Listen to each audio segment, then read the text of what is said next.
Good morning, ma'am. Good morning, classmates. We are the group 3 to discuss the topic about assessing reading. Please prepare your notes to jot down all the important details in today's discussion. Together with me, Maria Arceli Magay, Donna Jean Maluluyon, Honey Reyes, Isabel Jane Simon, Ian J. Taugo, and yours truly, Fabrics G. Norse. Now we will define first what are the guide questions in today's discussion. First on the list, what is reading? What are the type or genres of reading? What are the macro skill and strategies for reading? What are the types of reading? What are the designs assessment tasks? Under with this, or what is perceptive reading? What is subjective reading? What is interactive reading? And lastly, what is extensive reading? And that are the guide question for today's discussion. So now let us proceed to the first question, which is what is reading? Reading is the most essential for success in all educational contexts, remain as skills of paramount importance as we create assessment of general language ability. This explains that reading is a multifaceted process involving word recognition, comprehension, fluency, and motivation. And now let us proceed to the two primary obstacles must be cleared in order to become efficient readers. First, be able to master the fundamental bottom-up strategies for processing separate letters, words, and phrases, as well as the top-down, which is conceptually driven strategies for comprehension. Second to that, the second language reader must develop appropriate content and format schematic background information and cultural experience, which is to carry out those interpretation effectively. The assessment of the reading ability does not end with the measurement of comprehension. In the most cases in the classroom that are formative in nature, one cannot see the process of reading nor can observe in a specific way. There is no technology that enable us to sequence of graphics, symbols from pages books into the compartment of the brain or in a passable bottom-up process. Outlandish is the notion that one might be able to watch information from the brain in typical top-down strategies. This pinpoints that the reader information from the written text or written works is stored and all assessment of reading must be carried out by inference. And now let us continue the discussion about types of genres of reading. Written text has its own set of governing rules and convention.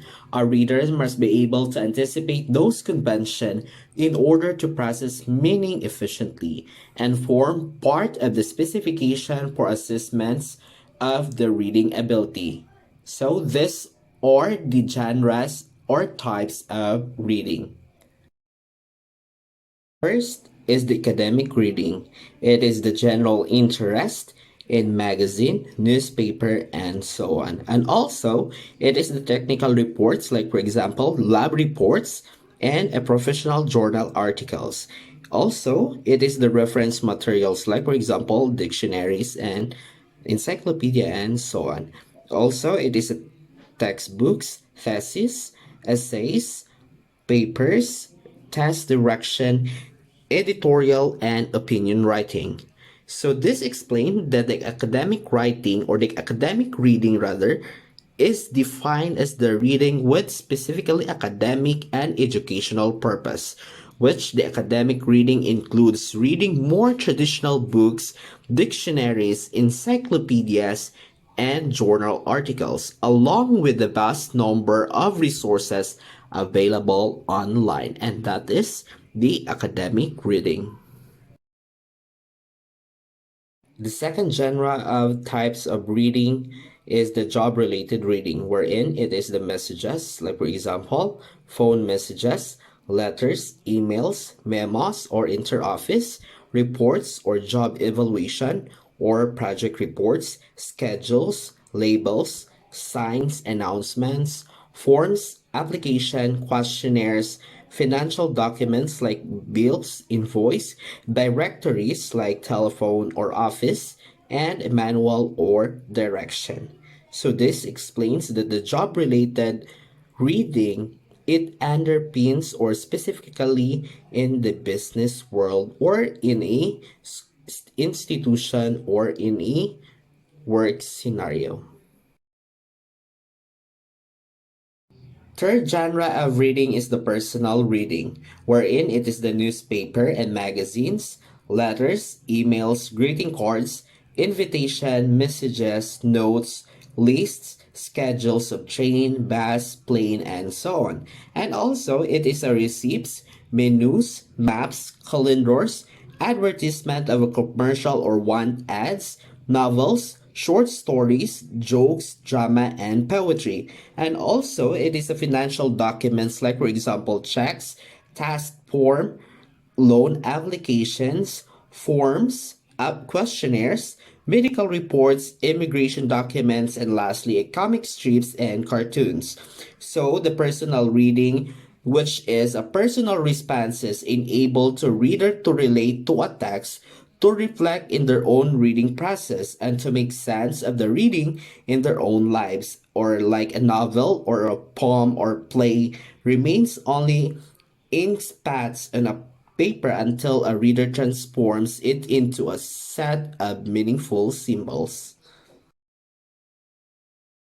When we realize that this list is only the beginning, it is easy to see how overwhelming it is to learn to read in a foreign language.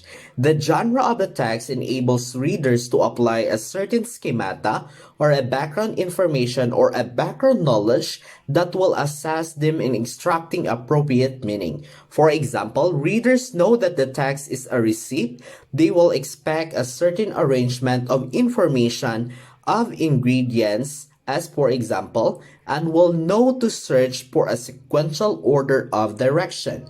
So this pinpoints that the efficient readers also have to know what their purpose is in a reading text and the strategies for accomplishing that purpose and how to retain that information. So basically, the content validity of an assessment procedure is largely established through the genre of the text. Let's proceed to the micro skills, macro skills, and strategies for reading. Aside from attending the genres of text, the skills and strategies for accomplishing reading emerge as crucial consideration in the assessment of reading ability. The micro skills and the macro skills represent the spectrum of possibilities for objectives in the assessment of reading comprehension. We have here the micro skills for reading comprehension. First, discrimination between graphemes and typical English orthographic patterns. Second, store pieces of the language of different lengths in short-term memory. Third, process writing with efficient speed to meet objectives. Fourth, get to know the core words and interpret word order patterns and their significance. Fifth, recognize grammatical words of class nouns, verbs, and etc.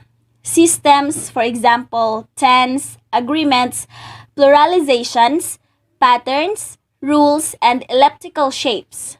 Sixth, know that certain meanings can be expressed in different forms of grammar. Lastly, get to know the cohesive tool in written discourse and its role in signaling the relationship between clauses. Next is the macro skills for reading comprehension. First, recognizing the rhetorical form of written discourse and their importance for interpretation. Second, recognize the communicative function of the written text according to its form and purpose. Third, give an explicit context using background knowledge.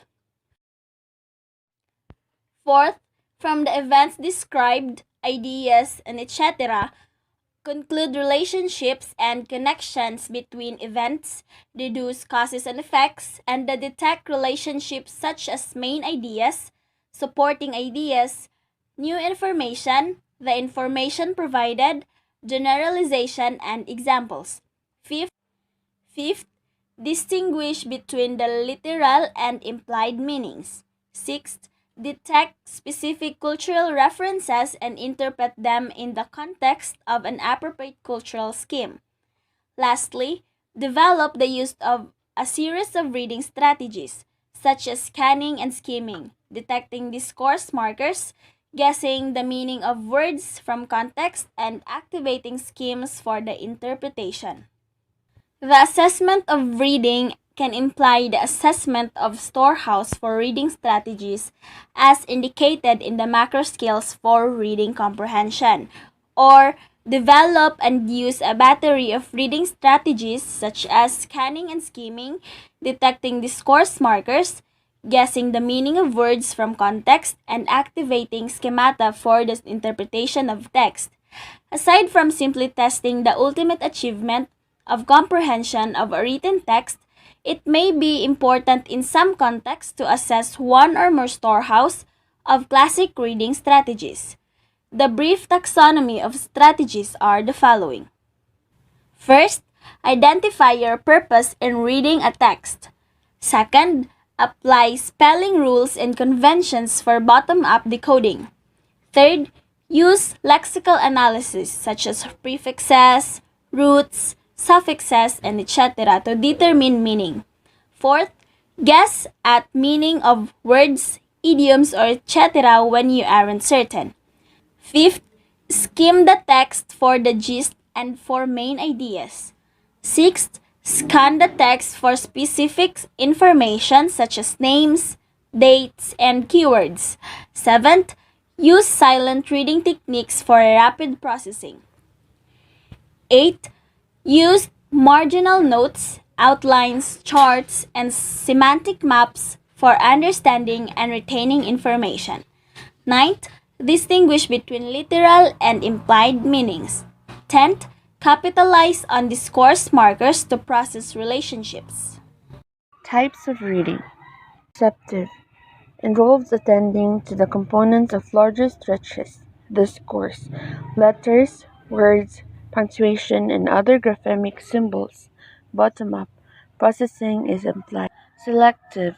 This is largely an artifact of assessment formats. Certain typical tasks are used such as picture cued task, matching, true, false, multiple choice. Stimuli include sentences, brief paragraphs, and simple charts and graphs. Brief responses are intended, and a combination of bottom up and top down processing may be used. Interactive includes stretches of language of several paragraphs to one page or more in which the reader must interact with the text. Genre anecdotes, short narratives and descriptions, excerpts from longer text, questionnaires, memos, announcement, direction, recipes, and the like. Focus to identify relevant features, lexical, symbolic, grammatical, and discourse within texts of moderately short length with the objective of retaining the information that is processed. Extensive.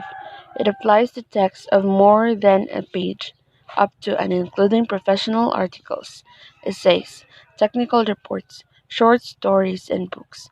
Purpose to tap into learners' global understanding of the text, as opposed to asking test takers to zoom in on small details. Top down. Processing is assumed for most extensive tasks. Now, we are here on the topic of designing assessment tasks, perceptive reading. At the beginning level of reading a second language lies a set of fundamental tasks and basic recognition of alphabetic symbols, capitalized and lowercase letters, punctuation, word, grapheme, and phoneme correspondences. Such task of preparation is often referred to as literacy tasks, implying the learner is in the early stages of becoming literate. Some learners are already literate in their native language, but in other cases, the second language may be the first language that they have ever learned to read. So, assessment of basic reading skills may be held up in several ways. First is reading aloud.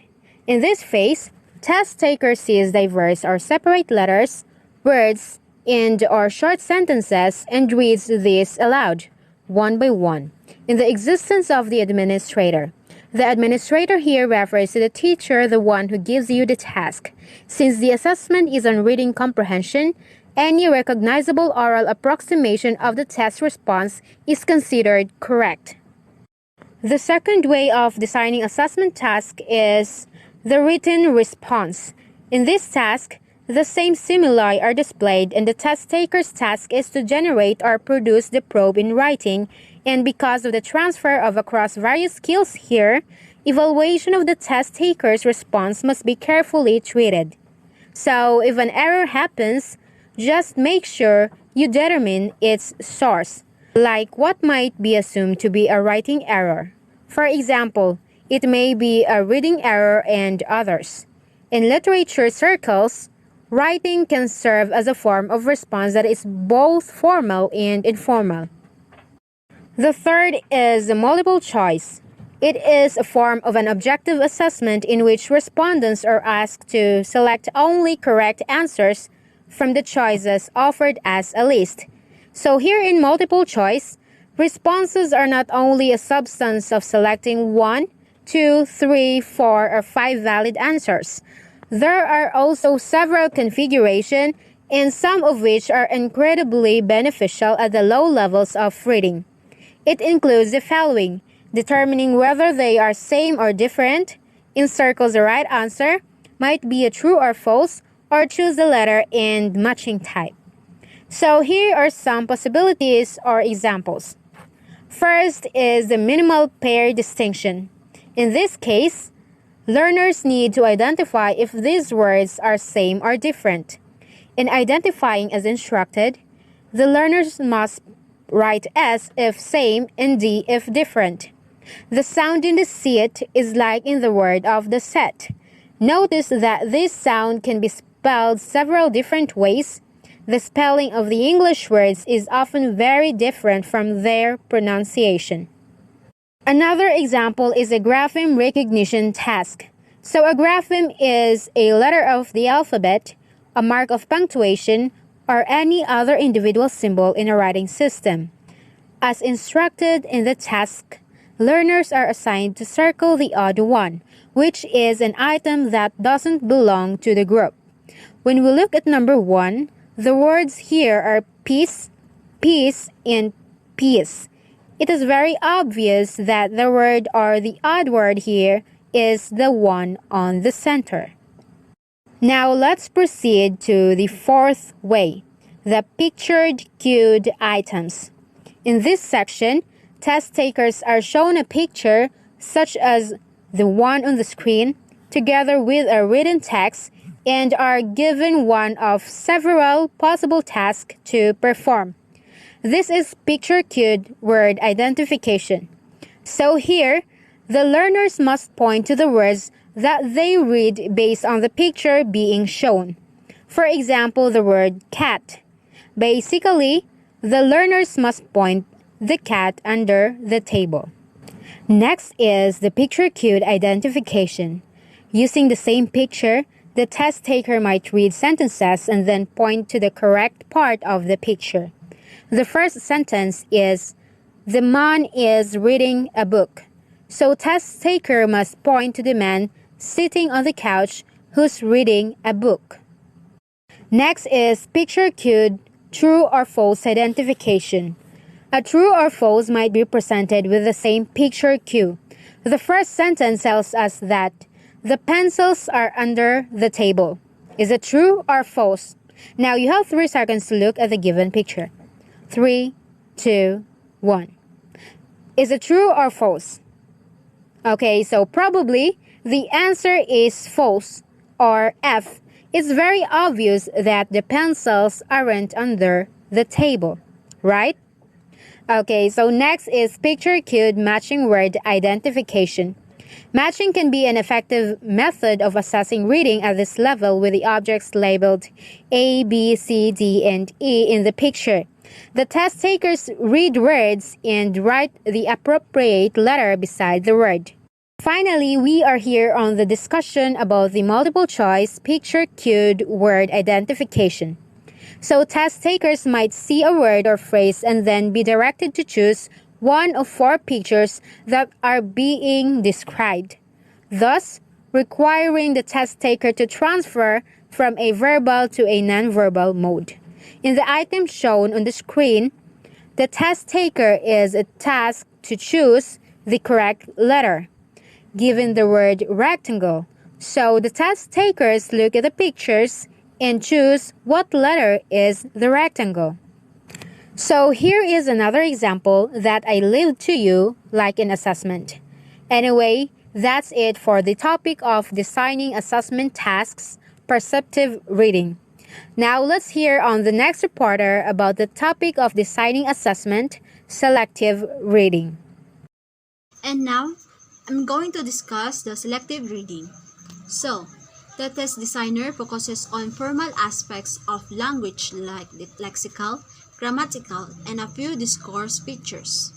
In the rudimentary skill level of perception of letters and words, this category includes what may incorrectly think of as testing vocabulary and grammar, and never feature any other skill besides reading. Lexical and grammatical aspects of language are simply the forms we use to perform all four of the skills of listening, speaking, reading, and writing. So there are some of the possible tasks you can use to assess lexical and grammatical aspects of reading, which are the multiple choices, matching task, editing, picture cue task, and gapping filling. So now let's move on to multiple choice. The most popular method of testing a reading knowledge of vocabulary and grammar is the multiple choice format, mainly for reasons of practicality. It is easy to administer and can be scored quickly. The most straightforward multiple choice items may have little context, but might serve as a vocabulary or grammar check. In this example, the multiple choice focuses on the vocabulary and grammar, and to assess the task taker the knowledge of vocabulary and grammar based on the reading knowledge. In this example number 1, he is not married, he is blank. We can distinguish what is the answer of this question, and of course we can read the word not married. It is easy to recognize or identify what is the correct vocabulary should use in the sentence. Well, the definition of marriage is the union of two people, while the definition of single is only one or unmarried. So, the answer of this question, that is letter B, single, because the word itself single is unmarried. And now let's move on to second example. Contextualized multiple choice vocabulary grammar task. This kind of darting from one context to another in a test has become so commonplace that learners almost expected the jointedness. Some improvement of these items is possible by providing some context within each item. Just like this question number 2. The manager asked the employee that, "Do you like to work by yourself?" Then the employee replied, "Yes, I like to work blank." In this question itself, it is easy to distinguish what is the answer should use in the sentence. And of course, the answer of this question, that is independently. Why? It is because the meaning of independent is free or to do or being alone. And it has similarity of work by yourself and independently. So the answer is letter A, is independently. So next, let's move on to example number 3. Multiple choice closed vocabulary grammar task. This contextualized format is to offer a modified closed test adjusted to fit the objectives being assessed. In the example given by the PowerPoint, there are few lines of English added to overall context. The context of the story in these examples may not specifically help the test taker to respond to the items more easily, but it allows the learners to attend to one set to related sentences for 8 items of vocabulary and grammar. Other contexts might involve some content dependencies, such that earlier sentences predict the correct response to the latter item. Thus, a pair of sentences in a short narrative might read: To respond to item number 31 correctly, the test taker needs to be able to comprehend the context of needing a larger, but not an equally grammatically correct smaller. While such dependencies offer greater authenticity to an assessment, they also add the potential problem to a test taker's missing several letter items because of an earlier comprehension error. At this selective level of reading, the test taker is simply to respond correctly, which makes matching an appropriate format. The most frequently appearing criterion in matching procedures is vocabulary. The following is the typical format. In this vocabulary matching task format, this is an assessment that the test taker must match the vocabulary words with the correct definition. And to add a communicative quality to matching, the first numbered list is sometimes a set of sentences with blanks in them, with a list of words to choose from. And according to Alderson 2000 suggested that matching procedures at an even more sophisticated level, where test takers have a discerned pragmatic interpretations of certain signs or label. And now there are advantage and disadvantage in matching task. For the advantage, these matching tasks offer an alternative to traditional multiple choice or fill-in-the-blank formats, and are sometimes easier to construct than multiple choice items, as long as the test designer has chosen the matches carefully. And for disadvantage, they become more of a puzzle-solving process than a genuine test of comprehension, as test takers struggle with the search of a match, possibly among 10 or 20 different items. Like the other tasks in this section, there are also contrived exercises that are endemic to academia.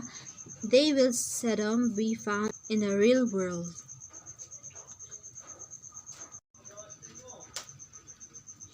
Editing for grammatical or rhetorical errors is a widely used test method for assessing linguistic competence in reading.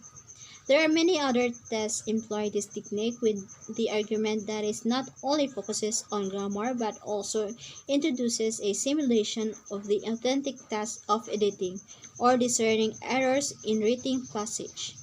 The authenticity may be supported if you consider proofreading as a real-world skill that is being tested. And here is the typical examples of editing. In multiple choice grammar editing task,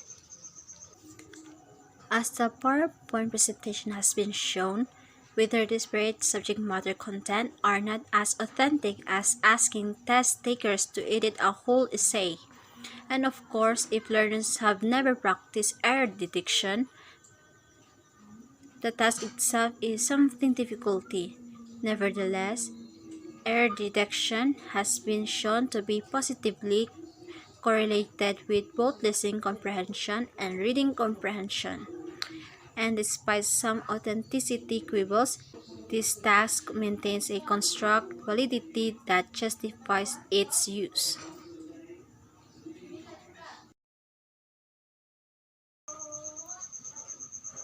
In the previous section, we look at picture cue tasks for prospective recognition of symbols and words. Pictures and photographs may be equally utilized for examinability at the selective level. There are several types of picture cue methods that are commonly used, which are first, the test taker read a sentence or passage and choose one or four pictures that being described. The sentence at this level is more complex. Number 2. The test takers read a series of sentences or definition, each describe a labeled part of a picture or diagram. Their task is to identify each labeled item. In the following diagram, the test takers do not necessarily know each term, but they read the definition, they are able to make an identification. For example, in this picture. As you can see in this picture, there is no label item, but the test takers is given a definition of the label so that the learners to be able to recognize or distinguish the correct label of this picture. And now, let's move on to gap filling task. There are many of multiple choice has been described in the PowerPoint can be converted into gap filling or fill in the blank, which is the test taker response is to write a word or phrase. It's an extension of simple gap filling task is to create sentence completion items where test takers read part of sentence and then complete by writing a phrase. Just for the example, the task taker must be creative and knowledgeable to complete the missing sentences. The obvious disadvantage of this type of task is questionable assessment of reading ability. The task requires both reading and writing performance, thereby rendering it of low validity in isolating reading as the sole criterion. Another drawback is scoring the variety of creative responses that are likely to appear. You will have to make a number of judgment calls on what comprise a correct response. In a test of reading comprehension only, you must accept as correct response that demonstrate comprehension of the first part of the sentence. This alone indicates that such tasks are better categorized as integrative procedures. Hi, I am Ayan, and I am going to discuss to you my assigned task in the reporting, which is interactive reading. So what is interactive reading? So, interactive reading is a combination of form-focused and meaning-focused objective, but with more emphasis on meaning. Imply a little more focus on top-down processing than bottom-up. Text are a little longer. Charts, graphs, and other graphic may be somewhat complex in their format. So, here is the task or activities in interactive reading. First, the cloze task. Second, the impromptu reading plus comprehension questions. 3. Short answer task. 4. Editing longer text. 5. Scanning. 6. Ordering task. 6. Information transfer. Reading, charts, maps, graph, and diagram. Cloze task. One of the most popular type of reading assessment. The word cloze was coined by educational psychologists to capture the Gestalt psychological concept of closure. That is, the ability to fill the gaps of incomplete image, visual, auditory, or cognitive, and supply from the background schemata omitted details. In a written language, a sentence with words left out should have enough context that a reader can close the gap. With a calculated guess, using linguistics, expectancies, formal schemata, background of experience, content schemata, and strategic competence. Based on assumption, cloze tasks were developed for native language readers and defend as appropriate gauge of reading ability. Cloze tests are usually a minimum of 2 paragraphs in length in order to account discourse expectancies. Kinds of closed task: fixed radio deletion and rational deletion. Fixed radio deletion: every single word is deleted, while rational deletion: process of choosing deletion according to the grammatical or discourse function of the word. It is the most used method of the closed text designer. Closed passage have between 30 to 50 blanks to fill. Here an example of fixed radio deletion and rational deletion. In the upper part is the example of fixed radio deletion. Below was the example of the rational deletion. See the difference. Fixed radio deletion delete the 7 word, but the rational are just choosing where to delete a certain word. Variation and standard closed test, or C-test and closed lead procedure. C-test: the second half of every word is obliterated and the test taker must restore each word, while close lead: insert words into text that don't belong. So here is an example of C-test and closed lead test. The first example is the C-test and the second is the closed lead test. In the closed lead test, they insert the word "under" and "my." Critics of this procedure, Davis, 1975, claim that a closed lead procedure is actually a text of reading speed, not of proofreading skill as a proponent. 2 disadvantages of closed lead test. First, neither all words to insert nor frequency of the insertion appears to have a rational. Second, fast and efficient reader are not dubbed as intrusive words. A good reader naturally weed out such potential of interruption. If closed testing is the most researched procedure for assessing reading, the traditional read passage and answer some question is undoubtedly the oldest and the most common. Virtually every proficiency test uses format, and one would really consider assessing reading without some components of the assessing involving impromptu reading and responding to questions. Here is an example of reading comprehension passage and set of questions. Notice that this set of questions, based on a 250-word passage, cover the comprehension of the feature. The main idea are the topic, expression, idioms, phrase in the context, grammatical feature, inference, details, excluding fact, supporting ideas, and vocabulary in context. The technology of computer-based reading comprehension text of this kind enables some additional types of item. Here is an example of computer-based reading comprehension item. Short answer task. Multiple choice items are difficult to construct and validate. A classroom teacher rarely have time in their busy schedule to design such a task.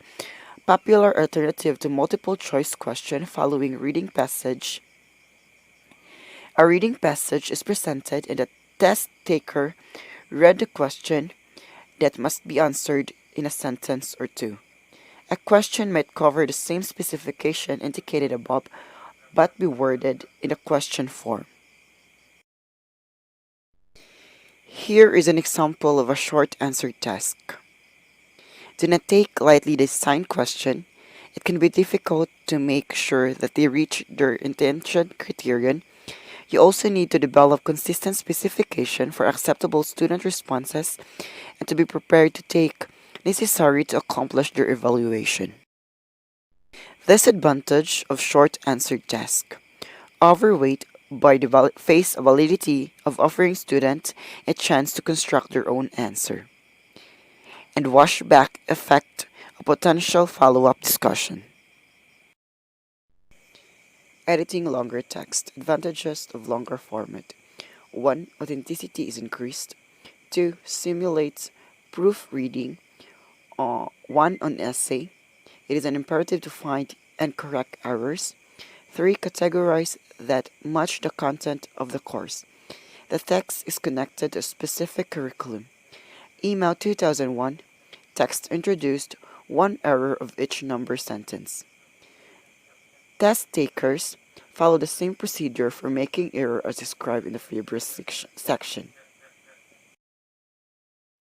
So here an example of editing longer text.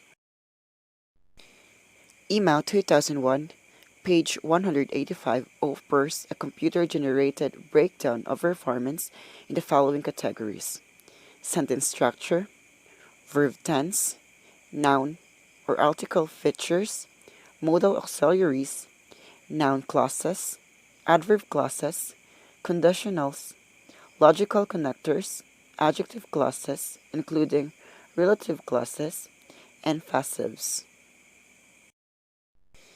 Scanning, a strategy used by all of the readers to find relevant information in a text. Assessment of scanning is carried out by presenting test takers with a text. Process something in a chart or graph format. Requires rapid identification of relevant bits of information. Possible stimuli include a 1 to 2 page new article, an essay, a chapter in a textbook, a technical report, a table or chart depicting some research findings, a menu, and application form. Among the variety of scanning objective for each genre named above, the test taker must locate a date, name, or place in the article, the setting for a narrative or story, the principal division of a chapter, the principal research finding in a technical report, the result reported in a specified cell in a table, the cost of an item on a menu, and a specified date needed to fill out an application. Scoring of such task is amenable to specify the initial direction or specific. Since one of the purposes of scanning is to quickly identify important element, timing may also be calculated in the scoring procedure. Ordering task. Students always enjoy activity of receiving little strips of paper, each with a sentence with it, assembling into the story sometimes called strip story.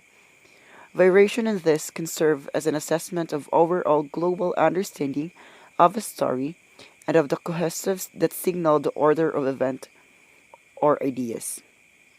Otherson, 1995, page 53, warn, however, against that there is only logical order. They presented this sentence informing a little story. So here is an example. Sudhi was the first sentence, and the test taker were asked to order the sentence. It turns out that two orders were acceptable. The answer are D, G, E, C, A, B, F, and D, B, F, G, A, B, F. Different acceptable sentence order become an instructive point for subsequent discussion. There, by offer washback understanding of how to connect sentence and ideas in a story or essay. Information transfer, reading, charts, maps, graph, and diagram. To comprehend information in this medium, learner must be able to comprehend specific convention of various types of graph, comprehend labels, headings, numbers, and symbol, comprehend possible relationship among elements of graphics, and make inference that are not presented overtly. The act of comprehending graphic include the linguistic performance of oral and written interpretation, comment, and questions. So here is an example of information transfer in reading, charts, maps, graph, and diagram. Implies a process of information transfer from one skill to another. In this case, reading verbal or nonverbal information to speaking and writing. Assessment of this covers a broad spectrum of tasks. Here is a start of possibilities. All of these tasks involve retrieving information from either written or graphic media and transferring information to productive performance. Thank you and God bless. So now we are going to discuss about extensive reading. Extensive reading is one of the approach to second language reading. When learners read extensively, they read very easy and enjoyable books so that they can build their reading speed and fluency. This gives readers chances to read longer pieces of reading which they can choose from journal articles, technical reports, longer essays, short stories, or books, which they can read at their own speed and at their own ability level. This can be done with just graded readers. Another way to simply put extensive reading is that readers learn to read by actually reading rather than examining texts by studying vocabulary, grammar, and or phrases. So one complication in assessing extensive reading is that the teachers usually do writing tasks after assigning students to read, such as book reviews, critics, reaction papers, among others. The problem with this is that the response of the reader is now emphasized or focused on writing rather than reading.